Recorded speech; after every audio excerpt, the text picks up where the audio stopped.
Si mes calculs sont exacts, lorsque ce petit bolide atteindra 88 miles à l'heure, attends-toi à voir quelque chose qui décoiffe.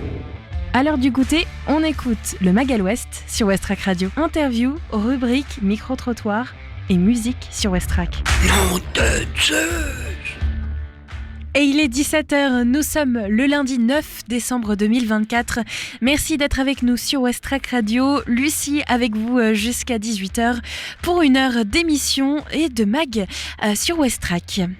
Au sommaire de cette émission, la musique avec la Ferrarock. Connaissez-vous Ugly McBeal? Je vous propose de découvrir le nouvel album de ce beatmaker et de ce digger. L'album s'appelle Broken Hill. On va le découvrir dans un instant. On retrouvera aussi notre météo du jour après les dégâts qu'ont pu causer la tempête sur le Havre et notamment dans l'agglomération. Nous parlerons du temps qui va se maintenir, heureusement, pour cette fin de journée. On retrouvera Camille pour un reportage autour du festival Fragment Normand. On parlera aussi de 3 événements à ne pas rater près de chez vous. Et puis pour notre deuxième partie d'émission, j'accueille Michel qui va nous parler du foie gras à la maison. Et après les dégâts de la tempête Dara sur le Havre, le temps se maintient pour cette fin de journée. Le coucher de soleil a déjà commencé, il était attendu à 17h, ce qui signifie moins 1 minute de soleil sur notre journée. Cette fin d'après-midi est pluvieuse, mais avec des vents un peu plus faibles. La température actuelle est de 8 degrés, le ressenti sur le thermomètre est affiché à 4. Un vent donc tourné vers l'est-nord-est, mais qui ne dépasse pas les 31 km/h.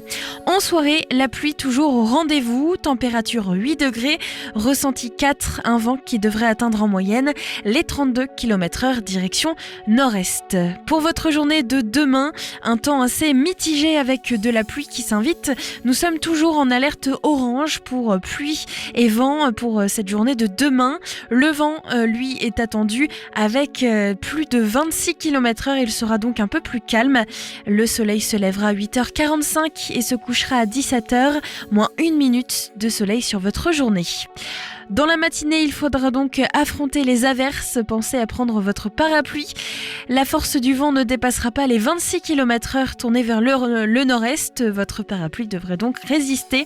Température 7 degrés, ressenti 2.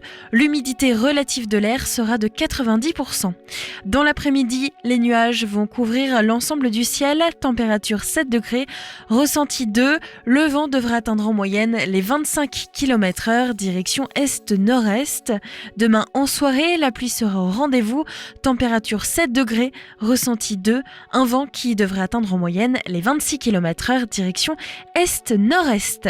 Des dégâts causés donc par la tempête, c'est d'ailleurs une information cruciale de nos actualités pour ce retour des actualités locales et nationales.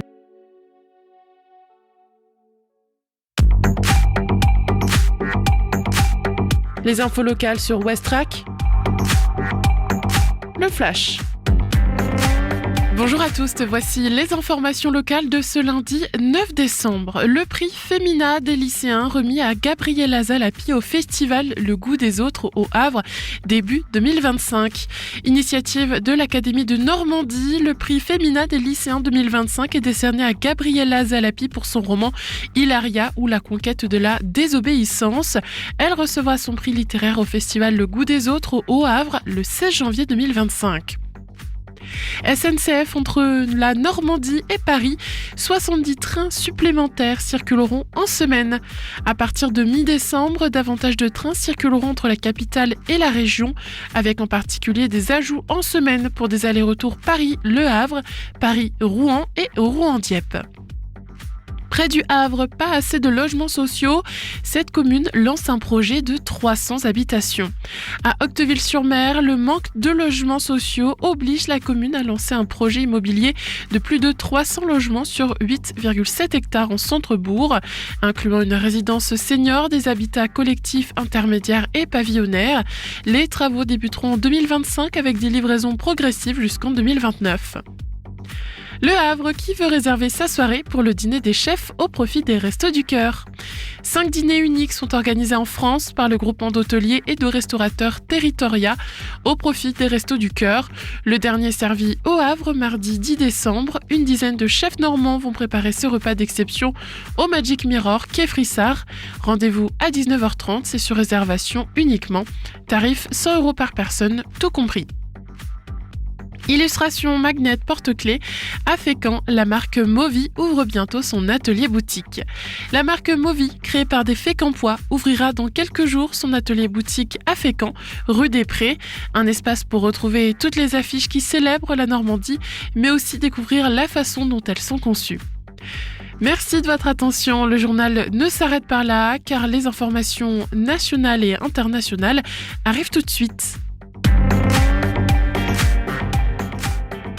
Bonsoir, tous autour d'une même table pour sortir du blocage politique. C'est la solution d'Emmanuel Macron pour former un nouveau gouvernement qui échapperait à la censure. Une réunion avec les différentes formations politiques est envisagée. Elle pourrait avoir lieu dès demain à l'Elysée. Selon les écologistes reçus par le président à la mi-journée, le RN en serait écarté. Les actions coup de poing des jeunes agriculteurs et de la FNSEA hier soir. Ils ont visé les permanences de plusieurs députés à qui ils reprochent d'avoir voté la censure du gouvernement la semaine dernière. Et le mouvement de colère devrait de nouveau repartir cette semaine après l'accord conclu vendredi entre l'Union européenne et le Mercosur sur le traité de libre-échange. Pierre Palmade incarcéré à la prison de Bordeaux-Gragdignan ce matin. L'humoriste avait été condamné le 20 novembre dernier à 5 ans de prison dont 2 ans ferme après le grave accident de voiture qu'il avait causé en février 2023 sous l'emprise de stupéfiants. Pierre Palmade, qui est placé à l'isolement, va pouvoir demander un aménagement de sa peine. Une réunion d'urgence du Conseil de sécurité de l'ONU ce soir après la chute du président syrien Bachar al-Assad, le dictateur déchu qui se trouve bien en Russie. Le Kremlin l'a finalement confirmé aujourd'hui. Après le renversement du régime au pouvoir, plusieurs pays européens annoncent la suspension de l'examen des demandes d'asile des réfugiés syriens. C'est le cas notamment de l'Allemagne et du Danemark. 765 millions de dollars sur 15 ans, c'est le plus gros contrat de l'histoire du sport qui vient d'être signé aux États-Unis. C'est un joueur de baseball qui s'est vu offrir ce pont d'or, le Dominicain Juan Soto, 26 ans, joueur des Yankees de New York. Les précédents records concernaient déjà la Ligue américaine de baseball. Et puis 4 départements toujours en alerte de Météo France. Les Pyrénées-Atlantiques, les Hautes-Pyrénées, la Haute-Garonne et l'Ariège restent en vigilance orange neige-verglas. Cela fait suite à d'importantes chutes de neige depuis samedi à partir de 800 mètres d'altitude. La limite pluie-neige va s'abaisser dans la nuit à autour de 300 mètres et l'épisode devait se terminer demain. C'est la fin de ce rendez-vous d'information. Très bonne fin d'après-midi. À notre écoute. L'artiste Muriel Harley a ouvert une galerie éphémère jusqu'à Noël. L'artiste peintre Muriel Harley a ouvert sa galerie éphémère 38 rue Richelieu au Havre pour y exposer l'intégralité de ses œuvres, soit une centaine de tableaux et d'illustrations à voir jusqu'au mardi 24 décembre. Elle est peintre à l'acrylique et réalise également des illustrations qui mettent en scène le personnage Fanfan, la petite Havraise. Élégante, on retrouve la gracieuse silhouette de la jeune femme dans tous ces tableaux, avec en arrière-plan les édifices de la ville et le bord de mer. Reconnaissable à son petit béret rouge et à sa marinière, vous ne pouvez pas la rater, cette citadine moderne et colorée est devenue la petite Havraise. Aujourd'hui, Fanfan voyage au gré des lieux d'exposition de sa créatrice. On la retrouve à Paris devant les grands monuments, mais aussi à l'étranger, à Amsterdam, au Maroc et même à New York, devant la Statue de la Liberté. À l'étranger, Fanfan est devenue la petite Française. Muriel Harley propose ici une 50aine de toiles originales et autant d'illustrations estampillées qui, à l'occasion de l'exposition, seront tirées en édition limitée et disponibles à la vente. Ça se passe à la galerie éphémère 38 rue Richelieu au Havre. Exposition ouverte jusqu'au mardi 24 décembre, du lundi au vendredi de 13h30 à 18h30 et le samedi de 10h à midi et de 13h30 à 18h30. Des idées sorties pour cette semaine ou ce week-end pour te culturer sur Westrack Radio.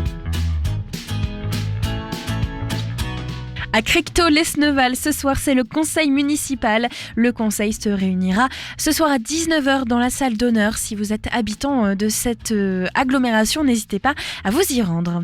Un conseil de quartier, aussi celui du quartier de Bléville-Grand Hameau.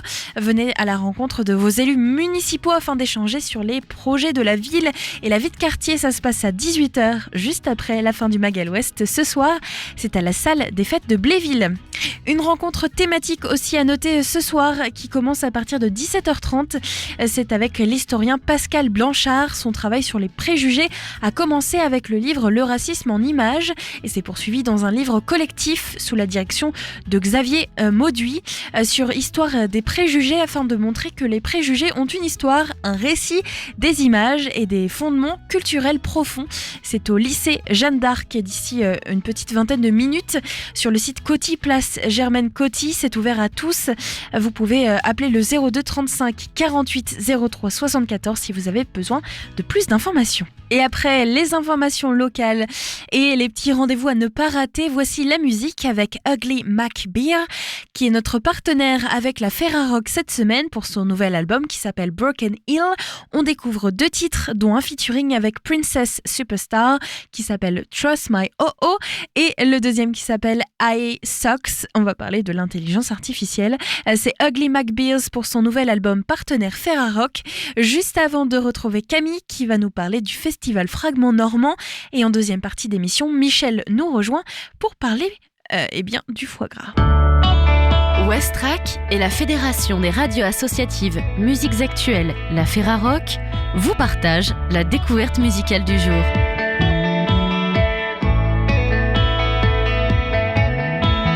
Ugly Mac Beer sort un nouvel album le 22 novembre 2024 chez X-Ray Production. Ugly Mac Beer fait ses débuts à la fin des années 90 en tant que DJ du groupe La Formule aux côtés de Wax Taylor. Au cours des années 2000, souhaitant développer ses propres projets, il entame une carrière solo. Très vite, il s'impose comme un personnage incontournable de la scène scratch music en France, en tant qu'artiste, mais également en tant que producteur indépendant prolifique avec son label Beat Squeeze Records.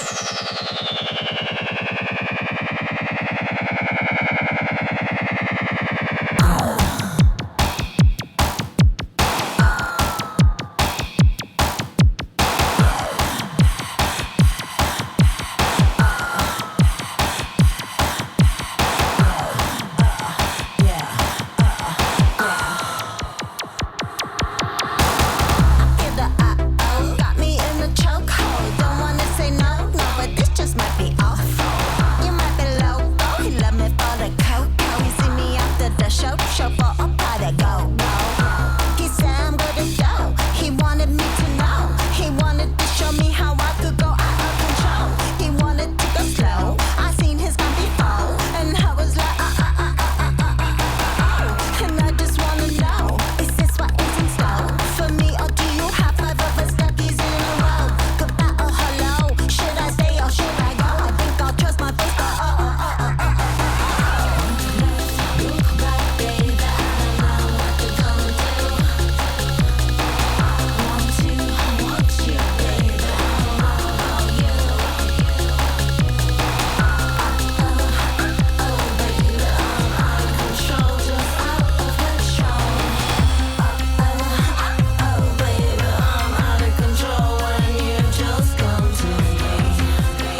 Au milieu des années 2000, il commence à collaborer avec le digger beatmaker Mr Modo. De cette alchimie va naître une suite de projets jalonnés de nombreuses collaborations internationales avec des grands noms de cette culture comme FM Grimm, Cool Case, Guilty Simpson ou encore Mike Ladd. En 2009, la sortie de l'album Modonoot reçoit une belle exposition médiatique et un vrai succès auprès d'un public large.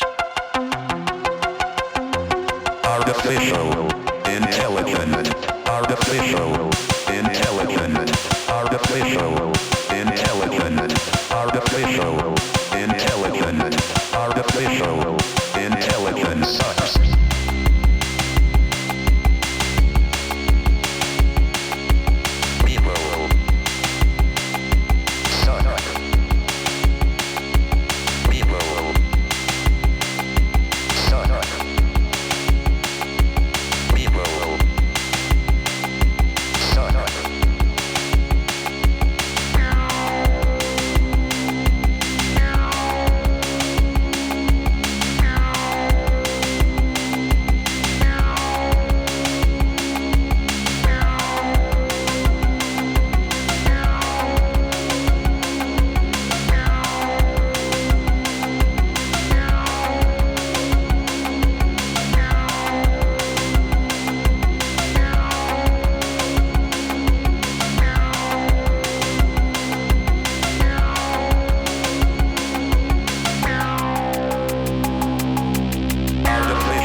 En 2024, Ugly McBear présente son nouveau projet intitulé Broken 3, fusionnant ses influences hip-hop US avec des sonorités UK entre synthé punk, post-punk, électro-punk et new wave. En s'aventurant sur des productions plus rock, Ugly McBear démontre qu'il est bien plus qu'un excellent beatmaker, il prouve aussi sa polyvalence et sa capacité à innover au-delà des frontières de son domaine de prédilection. Cet album est partenaire Ferrarock jusqu'au 15 décembre 2024. Le mag à l'ouest, info, divertissement et bonne humeur sur Westrack. Dans le cadre du festival Fragment, le collectif Les Nuées Ineffables et la compagnie Le Grand Chelem présentent un aperçu de leur prochaine création au Théâtre des Bains-Douches. Ce festival, initié en 2013 par La Loge, offre aux compagnies théâtrales une plateforme unique pour partager des travaux en cours. 12 lieux à travers la France soutiennent ces compagnies en organisant des spectacles et des rencontres avec le public, faisant de cet événement un tremplin essentiel pour la création émergente. Le collectif Les Nuées Ineffables va donc nous présenter le début de sa pièce Brasier. Inspirée d'un fait réel, l'incendie en 2017 de la Grenfell Tower, une tour de logements sociaux à Londres, Brasier occulte les décombres d'un fait divers et le traitement qu'en font les médias. Ensuite, on va pouvoir découvrir le début de Bal de match avec la compagnie Le Grand Chelem. En 1973, Bobby Rings, tennisman retraité et provocateur invétéré, met au défi la numéro 1 mondiale, Billie Jean King, de le battre sur un court. Son but, prouver la supériorité des hommes et enterrer le combat que mène la championne pour l'égalité salariale. Billie Jean King accepte. Quelques mois plus tard, des millions de spectateurs assistent à la fameuse bataille des sexes. Mercredi, lors de leur journée de répétition, j'ai eu le plaisir de rencontrer quelques membres du collectif Les Nuées Ineffables, composé avant tout d'un groupe d'amis passionnés. Ce collectif explore les mythes contemporains et les récits intimes, tissant ensemble réalité et fiction pour plonger le public dans une expérience immersive. Loin de la séparation traditionnelle entre scène et spectateur, il place les comédiens au cœur de l'action. J'ai ainsi pu échanger avec Vincent, l'auteur de la pièce, ainsi que le metteur en scène Thomas et Marine qui incarne Adam, le protagoniste principal de l'histoire.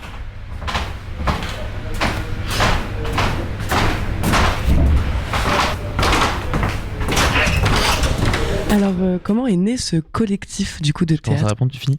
Alors nous, en fait, on vient de la Cité Théâtre, qui jadis c'était une école à Caen, qui a fermé cette année. On s'est formés pendant 3 ans ensemble, avec aussi les comédiens de la pièce, tout ça, enfin quasiment toute l'équipe. Puis moi, j'étais à la fac avec Marine aussi. Et on a passé 3 ans dans la même maison, donc à la fin, on a eu envie de travailler tous ensemble. Voilà, je comprends. Pour compléter un peu, oui, et en gros, donc pendant l'école, je vais la faire très vite parce qu'en fait, ceci est une histoire très longue. Il y a le Covid, et au moment du Covid, le directeur nous a dit « Ok, faites des solos ». Et Vincent était déjà auteur, il avait déjà commencé à écrire une pièce, la pièce qu'on va jouer demain en fait, qui s'appelle Brasier. Et quand il a écrit son solo, pour lui, en fait, on s'est mis à travailler ensemble sur son solo. Et en fait, ça a donné la première pièce du collectif, en gros. Et ça a un peu imprimé, la vibes aussi de, c'est un peu toujours les mêmes gens qui gravitent autour du spectacle. Il écrit, je mets en scène, en même temps, on fait des retours un peu collégiaux, etc. quoi. Okay. Voilà. C'est une belle aventure amicale, du coup, en fait. C'est une bande C'est ça, de potes, c'est surtout une aventure amicale. C'est trop chouette. Qui s'entendent bien en travaillant, donc ça tombe bien, ouais, et qui ont un peu les mêmes aspirations, quoi. C'est beau.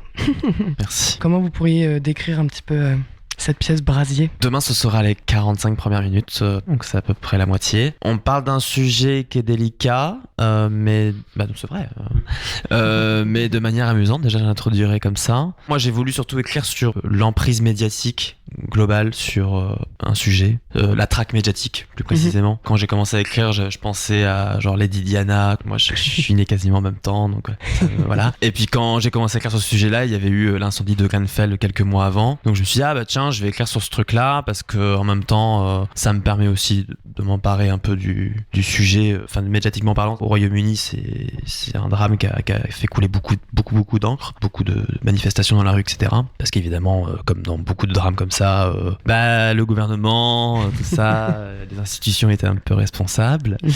Voilà, donc ça permet aussi de parler de ça.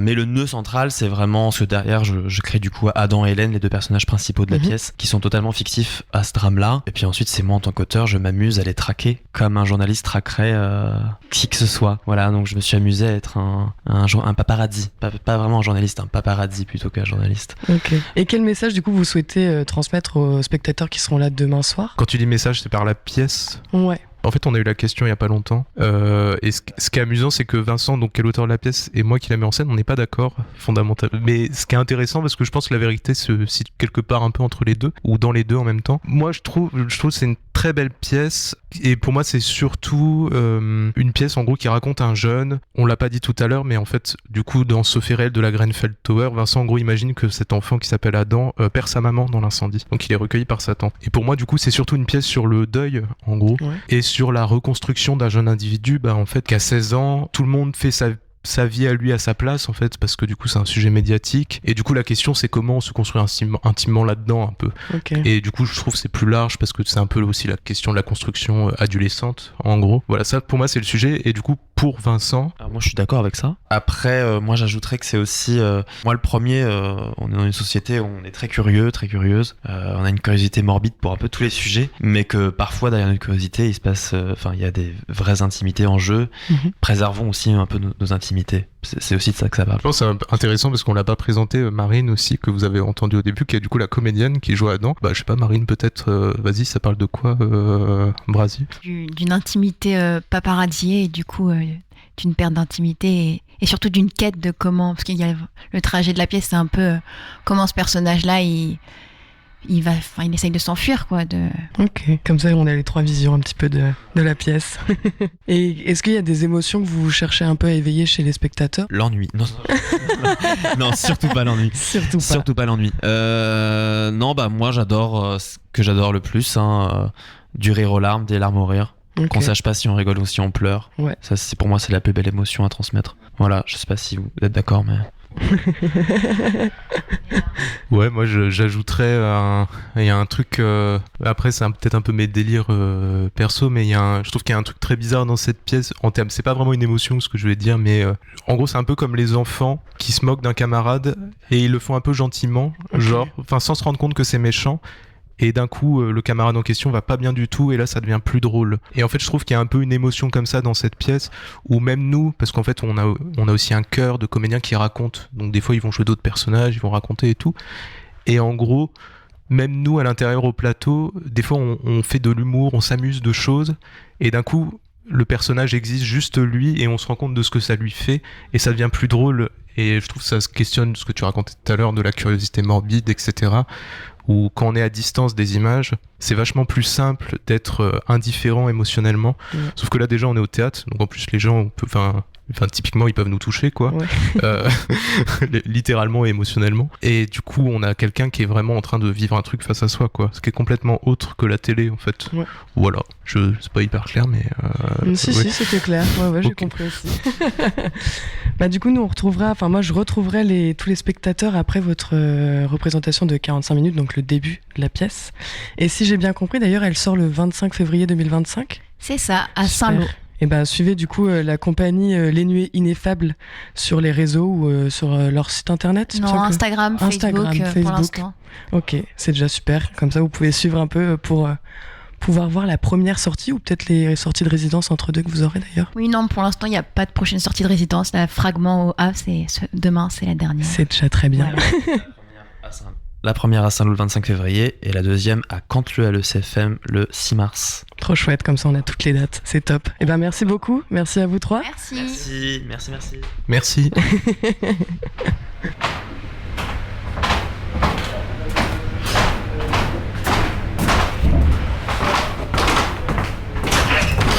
Par la suite, je suis allée découvrir ces 2 extraits de spectacle le 7 novembre au Théâtre des Bains-Douches. 21 septembre 71, Virginia Slims.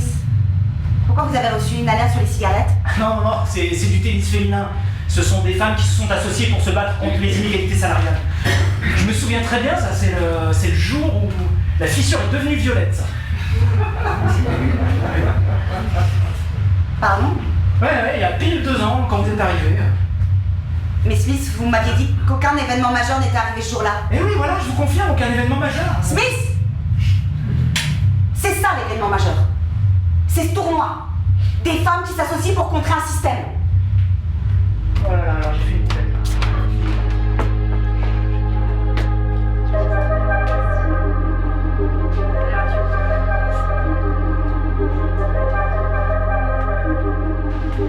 J'ai appris à entendre et reconnaître mon nom.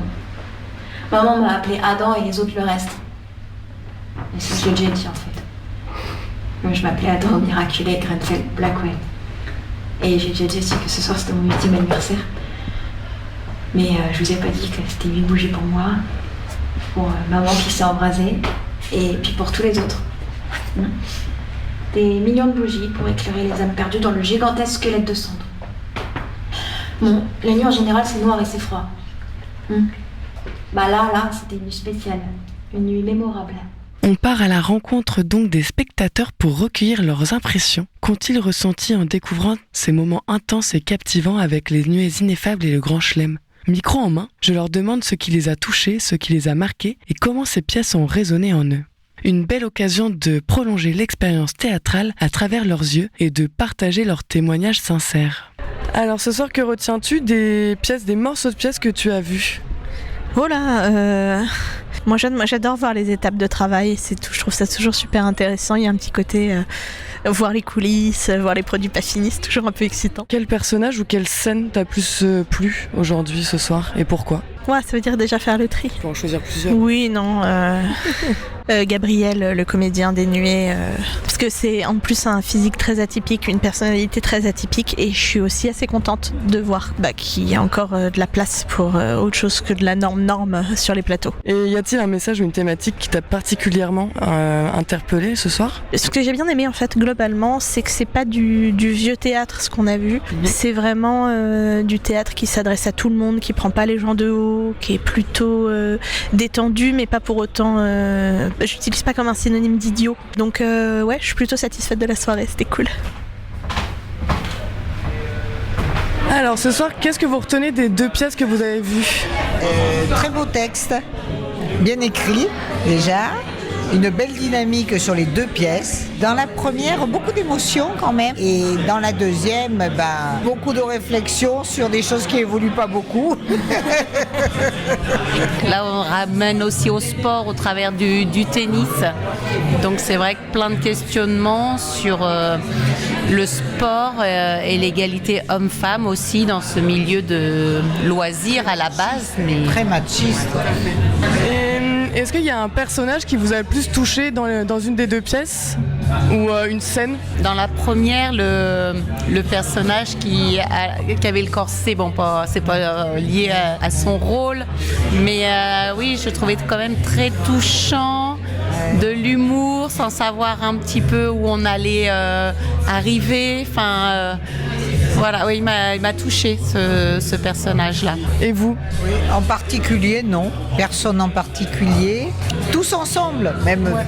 C'était vraiment une unité. On ressentait vraiment une unité qui vient de la pièce, mais qui vient aussi, je pense, de l'équipe. On sent vraiment un groupe. Il faut savoir que c'est un groupe de copains, du coup, qui a créé. Donc on le sent aussi à l'intérieur. Ça, mais j'ai beaucoup aimé l'écriture de Brasier. Beaucoup.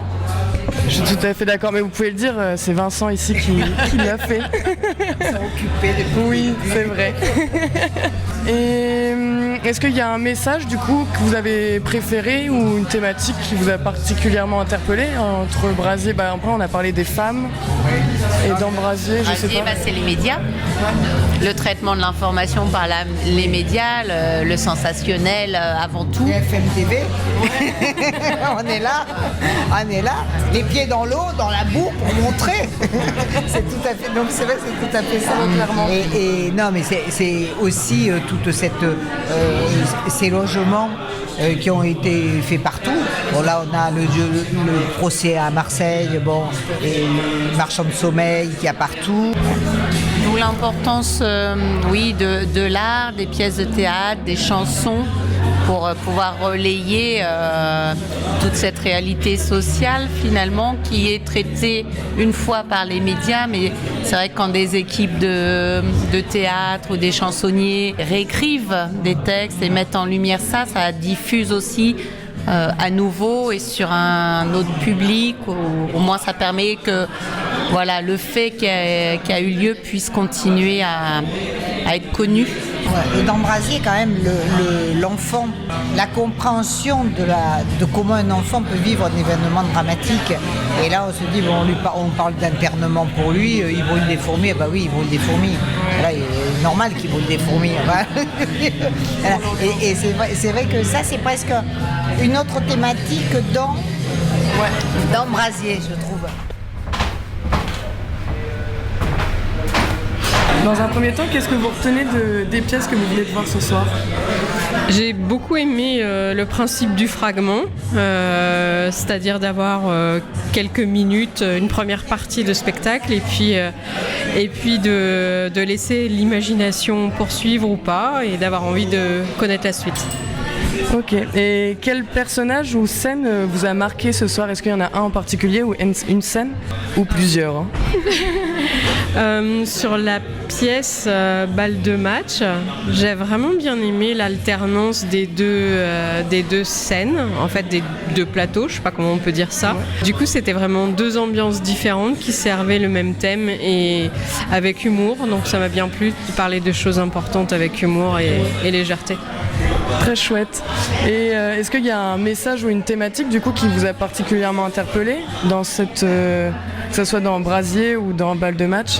Dans Balle de match notamment, de constater qu'on parle de 1971, 73 et en fait les thèmes sont toujours aussi actuels et ça c'est quand même assez frappant et d'autant plus aujourd'hui après les élections américaines, c'est encore plus frappant. C'était certainement pas prévu dans ce scénario-là, mais de voir que voilà, il y avait toujours une inégalité de salaire entre hommes et femmes ou une visibilité moindre pour le sport féminin. C'est tellement encore d'actualité que ça fait presque un peu froid dans le dos, mais voilà, c'est bien d'en parler aussi.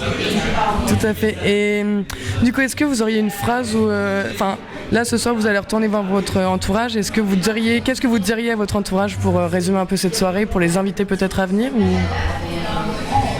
Allez-y, tout simplement. Je les inviterai simplement à être curieux et puis laisser l'imaginaire après. Voilà. Ok, merci. Si vous avez envie de suivre de très près les aventures de ces deux compagnies collectives aussi prometteuses qu'inspirantes, n'hésitez pas à les retrouver sur les réseaux sociaux. Vous pouvez les suivre sur Facebook ou Instagram sous les noms de Les Nuées Ineffables et Le Grand Chelem. C'est là que vous pourrez découvrir leur prochaine date de représentation, les coulisses et bien plus encore, pour rester connecté à leur univers et ne rien manquer de leur création. Si vous voulez du drama, venez voir Brasier. Si vous voulez rigoler en apprenant, venez voir Balle de match. Merci Lucie. Allez voir les deux. Nous, on voudrait bien les voir, les deux en entier, les revoir depuis le début. On se demande s'ils font partie de la programmation prochaine au Volcan, par exemple. Je sais pas comment ça finit, donc on voudrait bien savoir. Il est 17h36 à l'écoute du Mag à l'Ouest. Merci d'être avec nous. Aujourd'hui, pour ce lundi 9 décembre, Michel va venir avec moi dans le studio au fourneau pour nous parler du foie gras et de ses meilleures recettes pour ne pas le rater à la maison si vous accueillez des invités pour les fêtes, que ce soit pour la veille de Noël ou même pour le jour de l'an ou quel que soit le plaisir d'ailleurs. On va le retrouver dans un instant, juste après une nouveauté de Bleu qui s'appelle Where the Colors Bleed. On va l'écouter dans un instant, suivi aussi du titre Walk Through Fire. C'est un titre de Yanis and the Yo. Ça arrive donc dès maintenant, juste avant de retrouver Michel. I'm not as funny as I used to be. I used to see the silver lining in everything, but lately I've been seeing differently. I think I'm running low on dopamine. I'm not as cynic like I used to be. I only ever found the brokenness in everything, but lately I've been seeing differently. I think I'm having an epiphany. I was never open to contrasting emotions, but seeing your idiosyncrasies, maybe it's all in the complexities. Life is more than black and white. It's every shade of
I'm sorry to seem belligerent. I like dance music. I like America. But I have come to like as well another kind of music which is in conflict with the idea of music as something you dance to. Playing Boiler Room. A week from today. With all the nice people who invited me to play. I'm grateful to get asked. Not many people are. It's a career milestone. Boiler Room à l'instant avec Callahan et Witcher. Vous êtes toujours sur Westrack Radio. Merci de nous écouter. Il est 17h45 et j'accueille donc Michel avec moi dans le studio. Michel qui a bravé la pluie. Comment ça va Michel ce matin ce soir. Oui, non, ça va bien ce soir. Oui, non, il pleut, il fait nuit. Enfin, c'est l'hiver. C'est l'hiver. On est rentré. Tu vois, c'est pour ça que j'ai l'impression que c'est le matin parce que je sais plus, les journées passent et se ressemblent. Merci Michel en tout cas d'être avec nous. Aujourd'hui, tu vas nous parler d'un sujet que j'adore, le foie gras. C'est faux, je n'aime pas le foie gras. Peut-être que tu vas me faire aimer ça parce que tu as prévu des recettes, en tout cas maison, facile si on a des inratable, on a dit. Ouais, on a dit inratable. Voilà, le foie gras inratable. Bon, d'abord un petit topo quand même sur le foie gras parce que là on est en plein dedans quoi. C'est d'abord faut savoir que la France est le plus gros producteur de foie gras au monde. Viennent derrière la Pologne, la Hongrie, et même si on prend des pays comme la Chine et les États-Unis, ils sont loin, mais très très loin derrière nous. Si nous on parle de 20 millions de tonnes à l'année, les Chinois c'est 200 tonnes à l'année. Donc voilà, proportionnellement on est vraiment les numéros 1 mondiaux en production. Donc ça fait partie de la gastronomie française, ça fait partie des repas de fête. Il y a différents types de foie gras. Je dis ça parce que ça rentre dans la recette pour faire notre foie gras et aussi le prix joue là-dessus. Alors il y a tout d'abord le tout venant. Le tout venant, c'est celui qu'on va réduire en purée pour faire une terrine ou pour améliorer une terrine. Voilà, quand on voit marquer 20% de foie gras, il y a de fortes chances que ça soit du tout venant. Après, il y a le premier choix. Celui-là, c'est celui qu'on va utiliser pour faire des terrines 100% foie gras. Et après, il y a l'extra. L'extra, c'est vraiment pour faire le foie gras poêlé. Voilà, je donne un exemple à chaque fois. Le prix, à l'heure actuelle, on est entre 50 et 80 € le kilo. Donc oui, c'est cher, c'est un produit de luxe, faut pas l'oublier depuis le début. Pourquoi le prix n'arrête pas d'augmenter depuis 4-5 ans maintenant? C'est à cause de la grippe aviaire. Ça n'a rien à voir avec la crise liée à l'Ukraine ou à la Chine ou au confinement, tout ce qu'on veut bien. C'est lié à la grippe aviaire qui est toujours présente. Dernière fois que j'en ai entendu parler, c'était il y a 2-3 semaines, c'était au niveau de la Bretagne où on avait relevé quelques cas.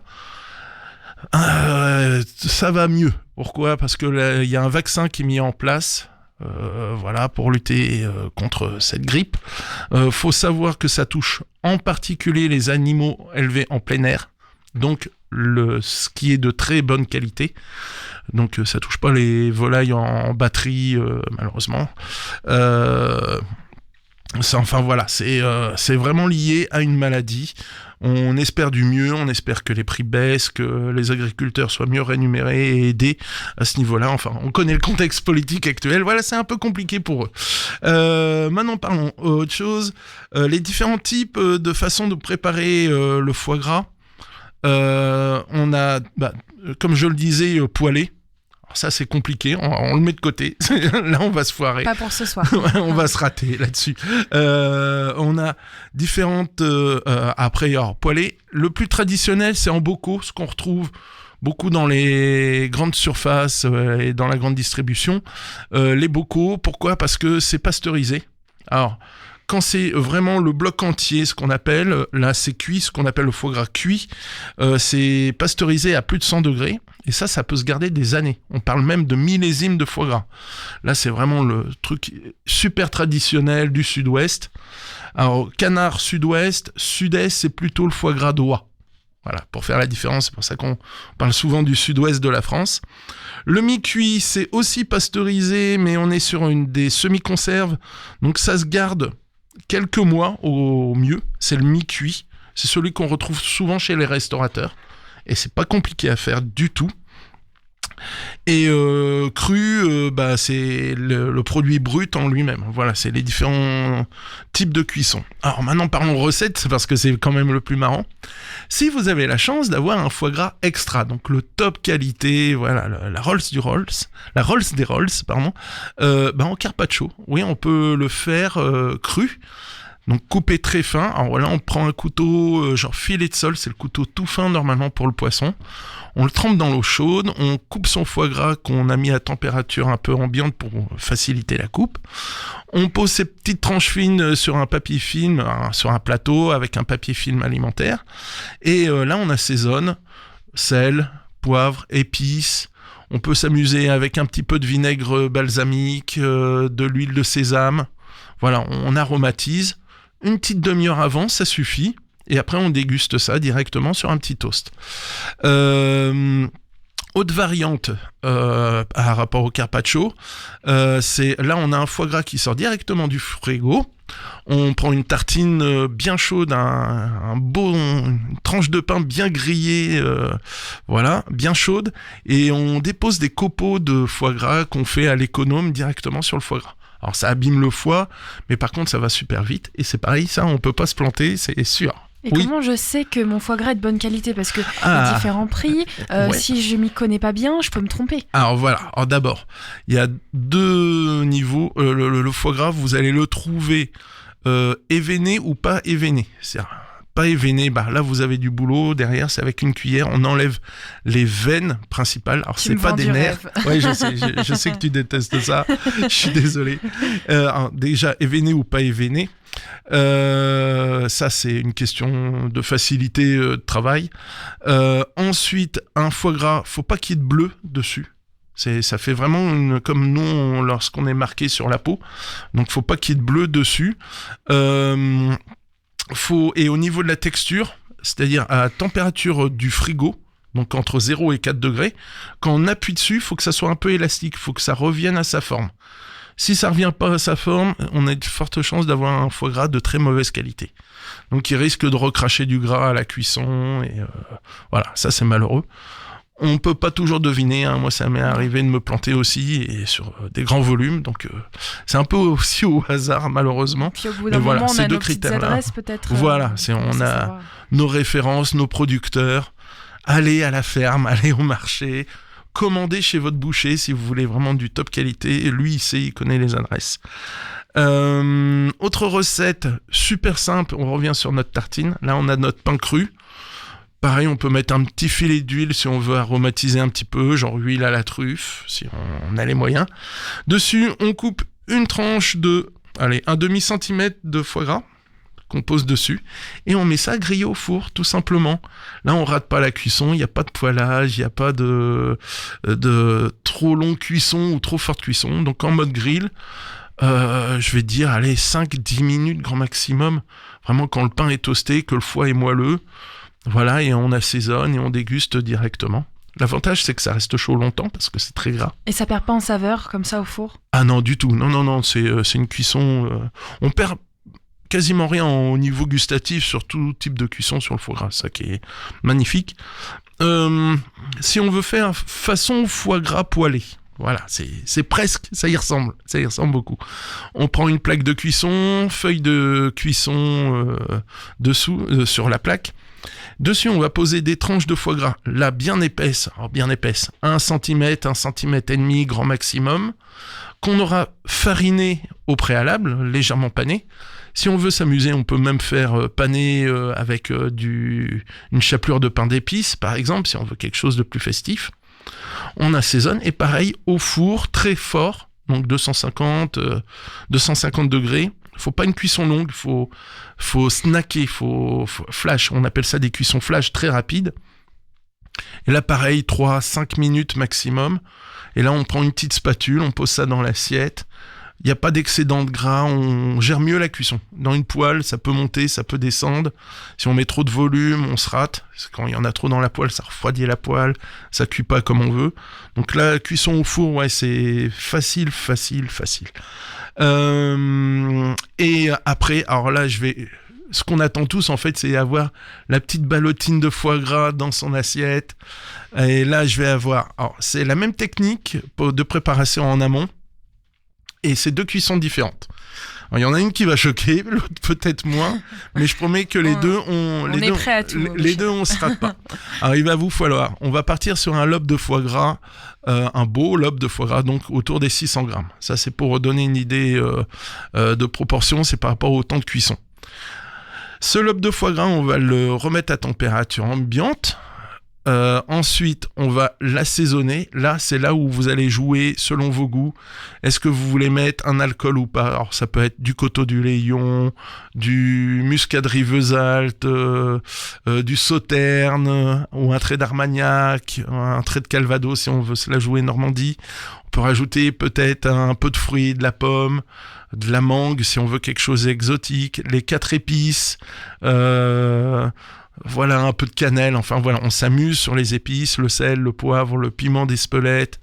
On joue, on assaisonne, ça, une fois assaisonné, on le remet au frigo au minimum 4 heures. C'est minimum, 12 heures c'est mieux. Comme ça, le foie prend bien le goût. Donc, dans un petit papier film, même pour enfermer les saveurs, ça c'est pas mal. Ça, c'est la première préparation. Le lendemain, là où on va réaliser la cuisson, on sort notre foie gras. On le remet encore une fois à température ambiante pour qu'il soit malléable. Et là, on va gaspiller beaucoup de plastique. On va utiliser notre papier film alimentaire. Et on va faire un boudin. En fait, on va mettre notre foie gras, on va l'écraser légèrement pour lui donner la forme de ballotine, justement. Et on va rouler au minimum 4, 5, 6 fois. Il faut vraiment bien enrouler pour pas pour pas que le gras sorte, enfin à la cuisson. Faut pas qu'il y ait de bulles d'air aussi, donc ça on s'en assure bien. Pas de bulles d'air, on serre très fort. Une fois qu'on a donné la forme de ce boudin, on fait un nœud à chaque extrémité en pressant très bien pour avoir une belle forme. Et ensuite, voilà, c'est là où ça va choquer. Première méthode de cuisson, la plus rapide, la plus efficace. Au micro-ondes, 3 minutes 30 à puissance 900 watts. Voilà, ça a l'air dingue, mais ça fonctionne bien. Ça permet une cuisson à cœur en plus, très précise. Au bout de 3 minutes 30, hop, on le sort. On le met dans un plat, au frigo. On le laisse refroidir 1 heure à peu près. Là, c'est encore un peu chaud. On retire tout ce plastique alimentaire et on le remet au frigo. Là, pour les dégustations, tous les foie gras comme ça, mi-cuits, même au micro-ondes, c'est bien de les faire 4-5 jours à l'avance. C'est ce qui est préconisé. Moi, j'en ai mangé de la veille pour le lendemain, ça marche très bien. Au minimum, quand même, 12 heures de frigo pour qu'ils redeviennent bien fermes. Pour la découpe, c'est quand même plus facile. Ma méthode de cuisson préférée est la plus facile. Alors, je dis papier film alimentaire, mais on peut mettre sous vide aussi, ça marche très très bien, hein, si on a une petite machine à sous vide. Sinon, on demande au Père Noël, hein, c'est pas très cher. Donc, même méthode, on a enroulé 4, 5, 6 fois dans le papier film, 2 nœuds à chaque extrémité. Et là, c'est très facile, on met un grand volume d'eau à bouillir, on plonge notre foie gras dedans, on éteint. On utilise une louche ou un saladier pour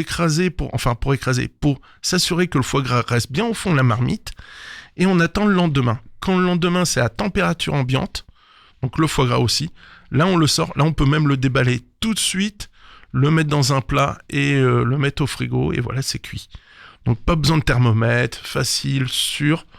Des fois, il y a ça recrache un peu trop de gras. Et alors, j'en parlais, pourquoi 600 grammes? Alors ça, c'était pour le micro-ondes, c'est 3 minutes 30 pour 600 grammes. Pour un lobe de 600 grammes, sinon, c'est 25 minutes de cuisson dans l'eau. Comme ça, on le plonge dans l'eau bouillon, on éteint, on attend 25 minutes, une demi-heure, 1 heure grand max, on le ressort, et là, c'est prêt, c'est cuit, voilà. Il y a juste à le mettre au frigo et attendre Noël avec impatience. Ça va, je me suis pas trompé? Non, bah écoute, moi mal. j'ai jamais testé, mais j'étais en train de me dire, il y a sûrement des vidéos aussi sur YouTube qui montrent comment faire, parce que ça aide aussi. Tu disais le boudin, bien le rouler, machin. Si on n'est pas trop sûr, peut-être mettre une vidéo sur le côté, histoire d'être un peu rassuré sur la manière de faire. Voilà, ouais, on en trouve. Il y a beaucoup de tutos. La grande bouffe que j'ai vu travailler le foie gras, Chef Simon. Là, je suis sûr de mon coup. Après, si on veut expérimenter vraiment les cuissons en terrine pressée, alors on moule notre foie gras dans une terrine qu'on va mettre au bain-marie au four. Là, faut avoir un beau tableau avec le poids et le temps de cuisson avec le thermostat. C'est-à-dire, c'est 160 degrés pour... Parce que là, on va faire, si on fait des terrines, oui, on peut en faire des petites de 500 grammes, 250, 500 grammes. Mais généralement, quand on s'amuse à rentrer dans cette cour-là, on tape des terrines de 1 kg, 1 kg 2. Donc là, ouais, il faut pas se tromper parce qu'on est sur un produit noble. Donc faut aller, je dirais, pour moi, la meilleure référence où on trouve toutes les données, c'est Chef Simon, chefsimon.com. Pas parce que c'est un ami, mais parce que c'est vraiment méthodique, quantifié, surtout quantifié. Il y a vraiment le rapport poids, durée et température. C'est ce qu'on recherche le plus. Sinon, si on veut pas se planter, qu'on veut cuire au bain-marie comme ça, faut utiliser une sonde. Donc on met une sonde, on essaie d'atteindre plus de 65 degrés à cœur. Une fois que c'est à 65 degrés, on retire. On laisse refroidir à température ambiante. Une fois que c'est à température ambiante, on met au frigo. Et là, normalement, on se trompe pas non plus. Faut savoir aussi que si on rajoute certains alcools, entre autres les eaux de vie, donc dès que ça fait plus de 30 degrés, ça peut jouer sur la cuisson aussi. Si on met des fruits qui contiennent un peu trop d'humidité, alors je disais de la mangue par exemple, la pomme beaucoup moins, mais de la mangue ça peut ramener de l'humidité, ça peut planter la cuisson aussi. Donc c'est pour ça que c'est très délicat, ou alors faut faire des essais avant. Mais vu qu'on approche vite des fêtes, là c'est un peu trop tard. Donc, le coup de la ballotine dans l'eau chaude, ça marche très très bien. Et je parlais des machines à sous vide. Je vous parle pas d'un truc professionnel, mais dans les petites enseignes, genre Jiffy, La Foire Fouille, Action, on trouve des machines à sous vide à 25-30 euros. Donc ça peut être aussi le petit cadeau sympa pour à mettre au pied du sympa. Les petites poches en plastique, oui, c'est pas forcément donné parce que c'est du plastique, c'est du consommable, mais utilisé à bon escient, on conserve mieux, on fait beaucoup d'économies derrière. Au niveau conservation, je m'explique, on a acheté une grosse barquette de poulet, voilà, on en a utilisé qu'un ou deux. Si vous mettez tout le reste, vous le remettez sous vide, vous pouvez le conserver beaucoup plus longtemps. Donc, ce qu'on dépense d'un côté, on le regagne derrière économiquement. C'est pas un outil qu'on utilise non plus tous les jours. Voilà, c'est pas juste un jouet, c'est aussi un moyen de faire des économies ailleurs. Le foie gras, ouais, c'est... Après, pour donner des tarifs au niveau chez les traiteurs, restaurateurs, qui font un peu traiteurs, qui font beaucoup de ventes à emporter en ce moment. Là, si vous voulez prendre vos commandes, je vous conseille de le faire parce que J'allais poser la question, on est Michel. tous pris d'assaut en ce moment. On est déjà le 9 décembre, là, ça y est, on est encore 9 décembre, les commandes sont lancées. Il faut savoir que les week-ends sont mal positionnés par rapport aux jours de fête. Donc, il y en a qui vont peut-être fermer, et ainsi de suite. Donc, faut s'assurer d'avoir passé ses commandes. Là, le foie gras, j'ai regardé, ça va de 100 euros le kilo. Donc, tout prêt, hein, il y a juste à le sortir du frigo et à consommer. Ça va de 100 euros le kilo à 180 euros le kilo. Alors, attention au prix. Il y a aussi, je vais dire, 100 euros le kilo. On est autour d'un foie gras nature. Plutôt, des fois avec un petit trait de muscat ou quelque chose. Quand on est à 180 euros le kilo, c'est chez le traiteur un peu luxe. Souvent, il y a de la truffe. Enfin, voilà, c'est plus qu'amélioré. On est vraiment sur quelque chose de plus que festif, quoi. Mais voilà, c'est les tarifs. Faut pas en vouloir aussi aux artisans. C'est le prix du foie gras. Il est le même pour tout le monde. Même si on raisonne, nous, sur des grandes quantités, on nous fait pas de prix pour autant. C'est cher. Là, c'est très cher en ce moment. Mais c'est normal. On en mange un tout petit peu, c'est tout. Voilà. Un petit plaisir. Voilà. Puis on n'est peut-être pas obligé de prendre avec le goût en plus. On peut prendre le basique. C'est ça. Ah, à propos, pas beaucoup, pas trop cher. C'est la prochaine émission. C'est samedi. La dernière de l'année pour Gastronomiquement Vôtre. Si nous avons de la chance, nous aurons Guillaume Le Cantinier, le fou des réseaux sociaux, voilà, qui viendra parce qu'on va parler de faire des fêtes sans prise de tête, c'est-à-dire pas trop cher, facile, se dire voilà, on n'est pas obligé de faire des choses compliquées ou chères pour se retrouver, pour être entre amis, famille, etc. Voilà. Donc ça, Samedi. c'est rendez-vous samedi à 11h, 11h. à ne pas rater, avec peut-être Guillaume Le Cantinier. Il sort un livre, je crois. Il sort un livre, oui, allez Secret en de parler cantine ou Ok. quelque chose comme ça. Voilà. Et bah, rendez-vous donc samedi sur les ondes de Westrack. Merci beaucoup, Michel. Merci, Lucie. On a encore un dernier rendez-vous la semaine prochaine. Ouais. Est-ce que tu nous parleras encore de Noël? Des Je fêtes pense, ouais. Encore des Je petites pensais, astuces. ouais, ou tu sais, ce qu'on mange on a plus faim, Ouais. t'as passé le dessert, là t'es sur le café, le pouce café, et je pensais peut-être ce qu'on appelle nous les mignardises, c'est les petits trucs, les petites cochonnes, les nougats, les fruits déguisés, les pâtes de fruits, les corbeilles de fruits. Voilà, les C'est trucs bien aussi ça. pour le petit goûter chez mamie. Voilà, ou le que t'as pas lendemain, vu. ouais, voilà, ou au carrément. petit-déj. Ok. Ben, on se donne rendez-vous la semaine prochaine, pareil, à 17h pour le Mag à l'Ouest, et Michel sera avec nous à partir de 17h30. Bonne soirée, Michel. Bon courage pour bonne la soirée, pluie, Lucie. si je crois qu'il Oui. pleut encore. On va se quitter en musique, nous, direction Angoulême, en France, avec Brighter Days, justement des jours un peu plus éclairés, un peu plus jolis, avec Lehman Brothers. Il est 18h05 et je vous quitte sur cette musique. À demain pour un autre Mag à l'Ouest.